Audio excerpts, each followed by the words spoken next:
हमारे प्रिय साथियों, अगर परीक्षा में पूछा जाए कि शैशवावस्था को जीवन का सबसे महत्वपूर्ण काल क्यों कहा जाता है, तो क्या आप उत्तर दे पाएंगे? आज की क्लास के बाद यह टॉपिक हमेशा के लिए याद हो जाएगा, इसीलिए वीडियो को अंत तक जरूर देखें। नमस्कार साथियों, स्वागत है आप सभी का आपके अपने चैनल कॉम्प्लेक्स वार स्टडी हब में। क्या आपने कभी सोचा है कि जन्म के समय एक शिशु न तो चल सकता है, न बोल सकता है और न ही अपने विचार व्यक्त कर सकता है, लेकिन कुछ ही वर्षों में वह चलना, बोलना, खेलना और सीखना शुरू कर देता है? आखिर शैशवावस्था में ऐसा कौन सा विकास होता है जो बच्चे पूरे भविष्य की नींव रखता है? C TET, UP TET, super TET, DSSB, KBS, NBS तथा सभी शिक्षक भर्ती परीक्षाओं में शैशवावस्था में विकास से हर वर्ष प्रश्न पूछे जाते हैं। आज की इस महत्वपूर्ण क्लास में हम जानेंगे शैशवावस्था क्या है, शैशवावस्था की प्रमुख विशेषताएं क्या है, शारीरिक विकास क्या है, मानसिक विकास क्या है, भाषा विकास क्या है, सामाजिक एवं संवेगात्मक विकास क्या है। परीक्षा में पूछे जाने वाले महत्वपूर्ण MCQ और सबसे खास बात, इस क्लास के अंत में हम ऐसे ही प्रश्न करेंगे जो सीधे आपकी परीक्षा में पूछे जा सकते हैं। इसीलिए वीडियो को अंत तक जरूर देखें, क्योंकि यह टॉपिक बाल विकास की समझ को मजबूत बनाने में बहुत महत्वपूर्ण भूमिका निभाता है। सी टेट, यूपी टेट में CDP के अच्छे अंक लाने हैं तो शैशवावस्था के विकास को गहराई से समझना होगा। तो नोटबुक निकालिए साथियों और क्लास को हम लोग शुरू करते हैं। जैसा कि साथियों आप लोग जानते हैं, जन्म से 6 वर्ष को शैशवावस्था कहा जाता है। तो शैशवावस्था को 2 वर्गों में बांटा गया है। शैशव काल इन्फेंसी, जन्म से 3 वर्ष, पूर्व बाल्यकाल यानी प्री चाइल्डहुड 3 से 6 वर्ष। शैशवावस्था में नवजात शिशु का विकास होता है। यह वह अवस्था है जो बालक के संपूर्ण भावी जीवन को प्रभावित करती है। इसीलिए मनोवैज्ञानिकों ने शैशवावस्था को मानव जीवन का आधार माना है।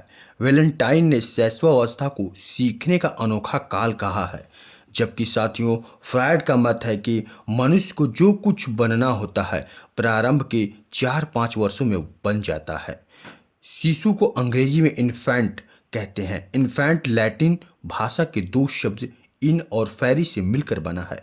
इनका अर्थ नहीं तथा फैरी का अर्थ बोलना होता है। साथियों इस प्रकार इन्फेंट का अर्थ हुआ बोलने के अयोग्य। प्रायः 3 वर्ष का बालक सार्थक शब्दों का प्रयोग करना प्रारंभ करता है। इसीलिए तकनीकी दृष्टि से साथियों जन्म से 3 वर्ष की आयु तक की अवधि को शैशवावस्था कहते हैं तथा 3 से 6 वर्ष की आयु को पूर्व बाल्यावस्था कहते हैं।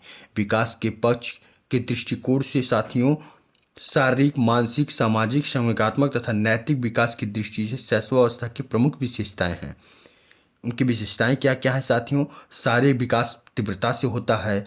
मानसिक क्षमता में भी तीव्रता आती है, जैसे संवेदना, प्रत्यक्षीकरण, ध्यान, कल्पना, स्मरण सभी का अस्तित्व चेतन सत्ता से है। और साथियों सीखने की तीव्रता होती है, साथ ही साथ उनका दोहराने की प्रवृत्ति होती है, जिज्ञासा की प्रवृत्ति होती है। क्या, क्यों और कैसे ऐसे प्रश्न पूछते हैं। ऐसा क्यों हुआ, ये क्या है? तो इन सब सारे क्वेश्चनों से उनका ये जीवन काल घिरा रहता है। पियाजे के पूर्व प्रत्यात्मक अवस्था 3 से 4 वर्ष में जिज्ञासा की स्थिति रहती है। और ये क्या है, दूसरों पर निर्भर रहते हैं, इसलिए पर निर्भरता कहते हैं। स्वप्रेम, अपने आप से प्रेम करते हैं। शैशवावस्था में शिशु के अंदर अपने आप से स्वप्रेम की भावना होती है, जिसे निर्सोसिज्म कहते हैं, अत्यंत प्रबल रूप में रहता है। एक नोट अगर लिखना है तो लिख सकते हैं। मनोवैज्ञानिक फ्रायड यूनानी पौराणिक कथा के आधार पर स्वप्रेम की भावना के लिए नार्सिसिज्म शब्द का प्रयोग किया था। अगर आपसे पूछे कि नार्सिसिज्म शब्द का प्रयोग किसने किया है, तो आपको याद होना चाहिए फ्रायड यूनानी पौराणिक कथा के आधार पर स्वप्रेम की भावना के लिए नार्सिसिज्म शब्द का प्रयोग किया है। पौराणिक कथा में नार्सिसिस्ट नामक व्यक्ति को अपने शरीर से प्रेम करते हुए दिखाया गया है। संवेगों का प्रदर्शन, 2 वर्ष के बच्चों में 4 संवेगों का उदय हो जाता है: भय, क्रोध, पीड़ा, प्रेम। जबकि भारतीय मनोवैज्ञानिक संपूर्ण जीवन काल में 2 संवेगों का ही अस्तित्व बताते हैं, राग और द्वेष का। सामाजिक भावना का विकास होता है। प्रारंभ में शिशु में सामाजिक भावना का अभाव रहता है, वह अकेले ही खेलना चाहता है, लेकिन शैशवावस्था के अंतिम वर्षों में उसमें सामाजिक भावना का विकास होता है।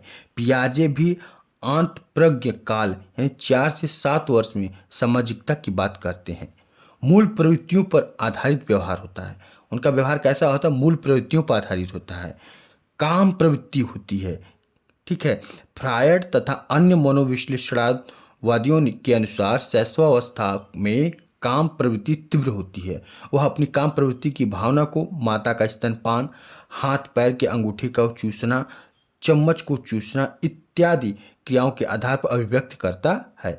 लड़कों में अपनी मां के प्रति प्रेम तथा लड़कियों में पिता के प्रति प्रेम की भावना का उदय होता है। साथियों, फ्रायड ने लड़कों में मातृ प्रेम की भावना को ओडिपस भावना ग्रंथि नाम से तथा लड़कियों में पितृ प्रेम की भावना को इलेक्ट्रा भावना ग्रंथि के नाम से संबोधित किया है। साथियों, इन ग्रंथियों का उल्लेख भी यूनानी पौराणिक कथा में है। पिता प्रेम भाव से संबंधित ग्रंथ है, जिसे इलेक्ट्रा कॉम्प्लेक्स यानी पिता के लिए धनात्मक सकारात्मक है। मातृ प्रेम भाव से संबंधित ग्रंथ ऑडिपस कॉम्प्लेक्स, यह माता के लिए सकारात्मक धनात्मक है। फ्रायड का ऐसा मत है।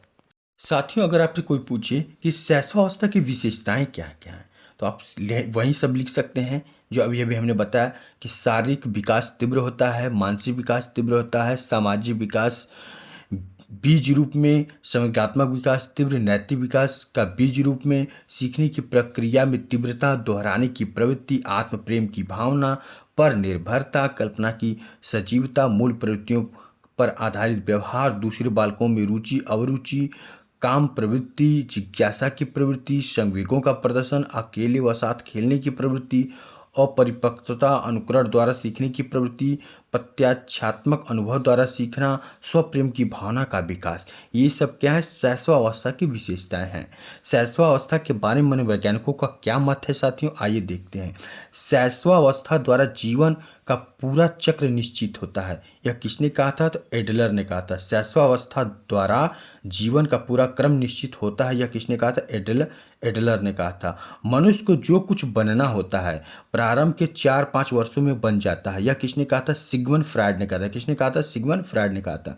3 से 6 वर्ष के बालक प्रायः अर्ध स्वप्नों की हालत में रहते हैं, यह किसने कहा था? एडवर्ड एल थॉर्नडाइक ने कहा था। किसने कहा था? एडवर्ड एल थॉर्नडाइक ने कहा था। शैशवावस्था सीखने का अनोखा काल है, यह किसने कहा था? वैलेंटाइन ने कहा था। किसने कहा था? वैलेंटाइन ने कहा था। बालक के हाथ पैर और नेत्र उसके प्रारंभिक शिक्षक हैं।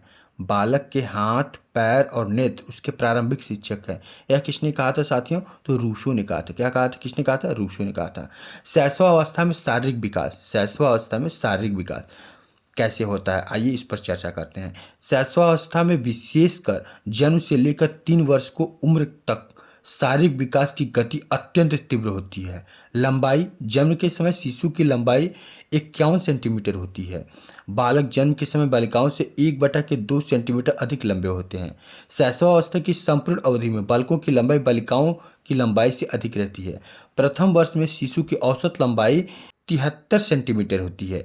जन्म से लेकर संपूर्ण शैशवावस्था के दौरान बालक का भार बालिकाओं के भार से अधिक होता है। नवजात शिशु का भार लगभग 3 किलोग्राम होता है साथियों। अगर मस्तिष्क की बात करें साथियों, तो नवजात शिशु का सिर उसके शरीर की अपेक्षा बड़ा होता है। जन्म के समय सिर की लंबाई कुल शरीर की लंबाई का चौथाई होता है। जन्म के समय मस्तिष्क का भार 350 ग्राम होता है। 6 वर्ष की अवस्था तक बढ़ते बढ़ते मस्तिष्क का भार 1 किलो 250 ग्राम हो जाता है, जो कि प्रौढ़ व्यक्ति के मस्तिष्क का भार का 90% हो जाता है। अगर हड्डियों की बात करें साथियों, तो नवजात शिशु में हड्डियों की संख्या लगभग 270 होती है। हड्डियों में कैल्शियम, फास्फोरस तथा विटामिन तत्व एवं खनिज तत्व पाए जाते हैं। वहीं दांत की बात करें साथियों, तो जन्म के समय शिशु के दांत नहीं होते हैं। लगभग 6ठे माह में दूध के अस्थायी दांत निकलते हैं। 1 वर्ष में दूध के सभी 20 दांत निकल जाते हैं। 6 वर्षों की अवस्था में 1 या 2 स्थायी दांत निकलते हैं। 6 वर्ष की अवस्था में जन्म के समय शिशु की धड़कन अनियमित होती है। जन्म के समय शिशु की जो धड़कन होती है क्या होती है? अनियमित होती है। तो अब देखिए इसे एग्जाम में कैसे पूछेगा। एग्जाम में पूछेगा कि शैशवावस्था के प्रथम 3 वर्षों में शिशु का शारीरिक विकास कैसा होता है, तो आपका कैसा होता है, तीव्र गति से होता है।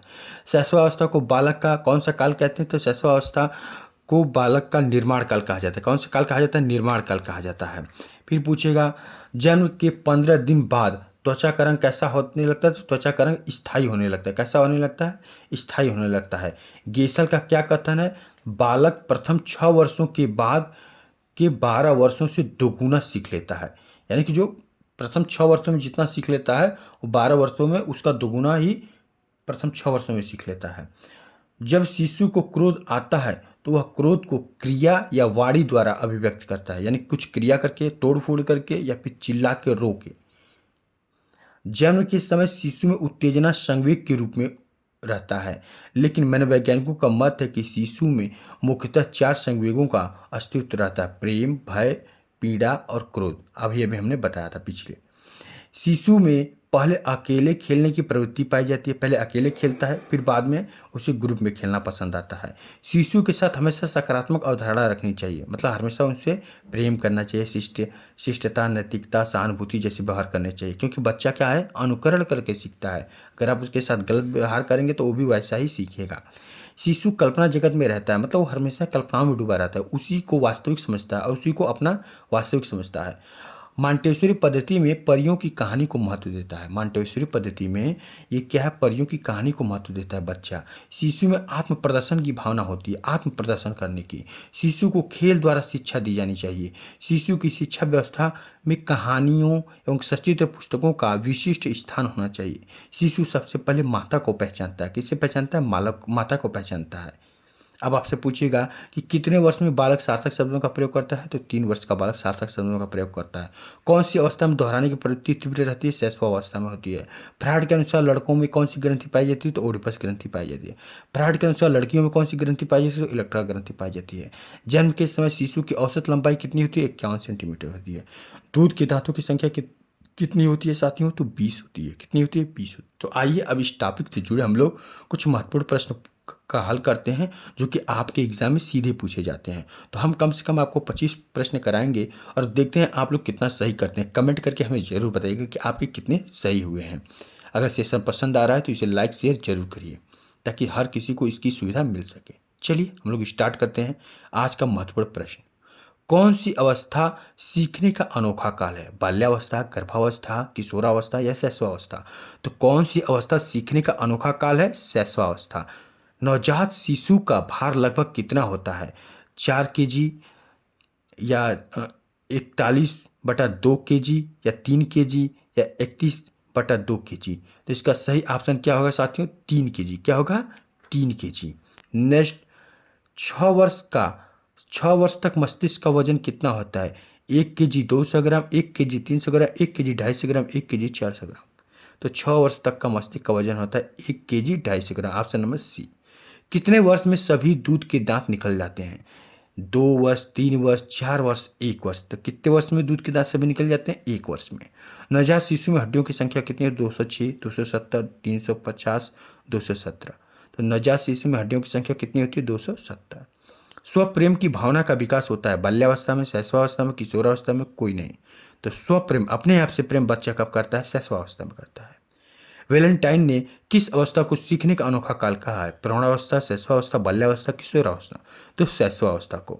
हड्डियों में कौन से तत्व पाए जाते हैं, कैल्शियम, फास्फोरस, कैल्शियम तत्व और खनिज, या फिर कैल्शियम, फास्फोरस, खनिज तत्व। तो इसका सही ऑप्शन होगा option number D, calcium, phosphorus और खनिज तत्व। जन्म के समय शिशु की धड़कन रहती है, नियमित रहती है, नियंत्रित रहती है, अनियमित रहती है या फिर कोई नहीं। तो इसका सही ऑप्शन होगा अनियमित। दूध के दांत निकलने प्रारंभ होते हैं 1 माह में, 2 माह में, 1 वर्ष में या फिर 6 माह में। तो दूध के दांत कब से निकलना शुरू हो जाते हैं, 6 माह में। दूध के दांतों की संख्या कितनी है, 20, 6, 14, 32। तो दूध के दांतों की संख्या कितनी होती है साथियों, 20 होती है। कितनी होती है, 20 होती है। लड़कियों में कौन सी ग्रंथि पाई जाती है? ओडिपस ग्रंथि, इलेक्ट्रा ग्रंथि या फिर दोनों? तो लड़कियों में की बात कर रहा है तो इलेक्ट्रा ग्रंथि। लड़कों में कौन सी ग्रंथि पाई जाती है? ओडिपस, इलेक्ट्रा या फिर दोनों? तो लड़कों में कौन सी ग्रंथि पाई जाती है? ओडिपस ग्रंथि पाई जाती है। दोहराने की प्रवृत्ति कब पाई जाती है साथियों? बाल्यावस्था, शैशवावस्था, किशोरावस्था? तो दोहराने की प्रवृत्ति शैशवावस्था में होती है। हम इतने तेज तेज से करवा रहे हैं क्योंकि हम सोचते हैं कि आपको अधिक से अधिक कम समय लगे और अच्छा क्वेश्चन कर दे सकें। चलिए नेक्स्ट, किस अवस्था को निर्माण काल कहते हैं? शैशवावस्था, बाल्यावस्था, किशोरावस्था? तो किस काल को निर्माण काल कहते हैं? तो शैशवावस्था को। परियों की कहानी को महत्व दिया जाता है किंडर गार्डन में, मॉन्टेसरी पद्धति में या प्रोजेक्ट में, या फिर कोई नहीं? तो परियों की कहानी का महत्व मॉन्टेसरी में दिया जाता है। शिशु सबसे पहले किसको पहचानता है? पिता को, नर्स को, शिक्षक को, माता को? तो माता को सबसे पहले पहचानता है। नवजात शिशु में हड्डियों की संख्या कितनी होती है? 206, 270, 350, 32? तो 270 होती है। बालक के हाथ पैर प्राथमिक शिक्षक हैं, मन है, ये किसका मत है? थांडाई का, रूसो का, रास का, माता का? तो ये किसका मत है साथियों? तो ये रूसो का मत है कि बालक के हाथ पैर प्राथमिक शिक्षक है। 3 से 6 वर्ष की अवस्था में बालक अर्ध स्वप्न की स्थिति में रहता है। यह मत किसका है? थार्डाइक, रूसो, रास, VN झा? तो ये सही ऑप्शन होगा थार्डाइक का। 3 से 6 वर्ष की अवस्था में बालक अर्ध स्वप्न की स्थिति में रहता है। नवजात शिशु के मस्तिष्क का वजन कितना होता है? 350 ग्राम, 1200 ग्राम, 300 ग्राम या 250 ग्राम? तो नवजात शिशु, ठीक है, मस्तिष्क का वजन 350 ग्राम होता है। शैशवावस्था में पूर्ण मस्तिष्क का कितना प्रतिशत तैयार होता है? 85%, 90%, 95% या 45%? तो इसका सही ऑप्शन होगा 90%। कितने वर्ष का बच्चा सार्थक शब्दों का प्रयोग करना सीख लेता है? 6 वर्ष, 4 वर्ष, 3 वर्ष, 12 वर्ष? तो 3 वर्ष का बालक सार्थक शब्दों का प्रयोग करना सीख जाता है। काम की भावना तीव्र लेकिन क्रियाशील नहीं, किस अवस्था में है? बाल्यावस्था, शैशवावस्था, किशोरावस्था? तो काम की भावना तीव्र लेकिन क्रियाशील नहीं, तो ये शैशवावस्था में। कब? शैशवावस्था में। शैशवावस्था में संवेग होता है धीमी, मंद, गतिशील या चंचल? तो शैशवावस्था में संवेग जो होता है चंचल होता है। कैसा होता है? चंचल होता है। तो साथियों आप लोगों ने कितना किया? 25 में आप 25 सही किए हैं या 20 प्लस किए हैं? कमेंट करके हमें जरूर बताइए। तो चलिए हम नेक्स्ट सेशन में मिलते हैं एक नए क्लास के साथ, बाल्यावस्था में विकास। अब हम देखेंगे बाल्यावस्था में विकास, अब इस पर हम चर्चा करेंगे। तो चलिए आप सभी को राधे राधे, जय श्री कृष्ण, जय हिंद साथियों।